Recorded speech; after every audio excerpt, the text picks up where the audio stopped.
right, we are doing my unboxing from Soapfistication. Care instructions, all that good jazz.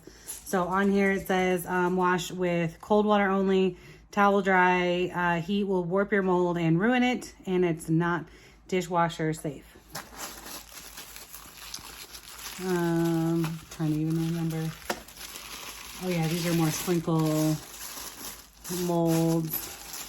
So I have discovered that I am like super behind in the fact that I did not realize that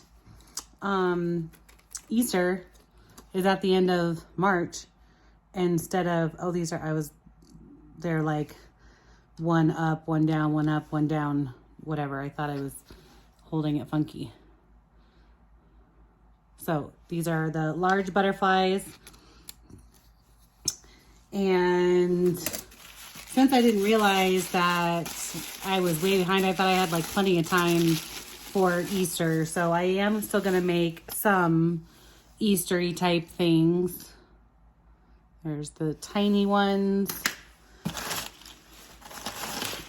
For my scent of the month for my pedicures, it is going to be, oh, and these are really tiny. Oh, shoot. Oh, shoot.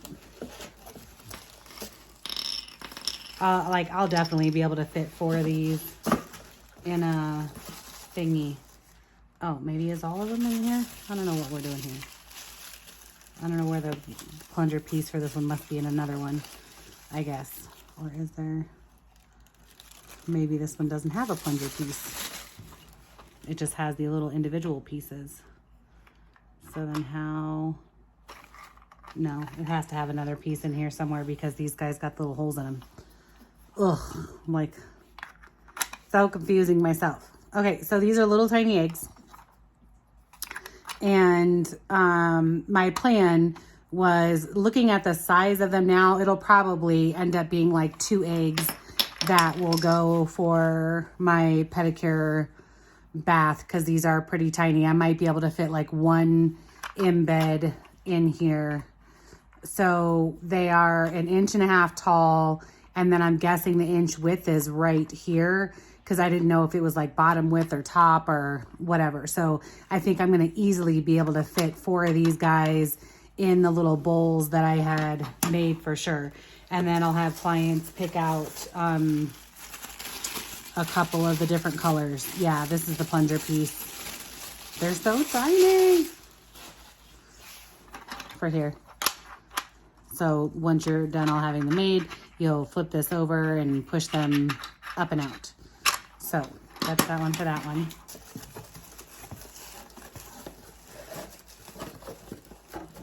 This is a separate thing. I got a, this will push my sphere molds up a little bit higher. So I got that. And then this is my custom tablet mold. So did I open up the other one? Oh, I don't know what that one is. I'm like looking to see. Oh, this one is my teacher bath bomb one. So I was thinking of doing like for teacher appreciation, says teacher off duty, that I could use this guy. Looks like it would definitely be tall enough for at least like 1 layer of embeds in there. If you packed in all your design, you could fit 1/2 inch embeds in there and then cover them all up well. So that was my plan for this one, is teacher appreciation, and doing something for them at the end of the month. So this one, like, this is the project that has been like extra and crazy. So my plan is that I'm going to be able to measure out, like, because the foaming soap tabs have a certain range that they need to be in. So I can't just like put mixture in there and level it off and do. So I'll measure out 5 grams, dump it, 5 grams, dump it, you know, so I can make sure each one of them has the correct amount of the mixture that I end up putting in there. And then this plunger piece is going to plunge them all the way through and out of the top part of the mold. So I am very excited about this. This has been a long time coming, but I super excited. So that is all I have for you today. Hope you guys have an amazing day.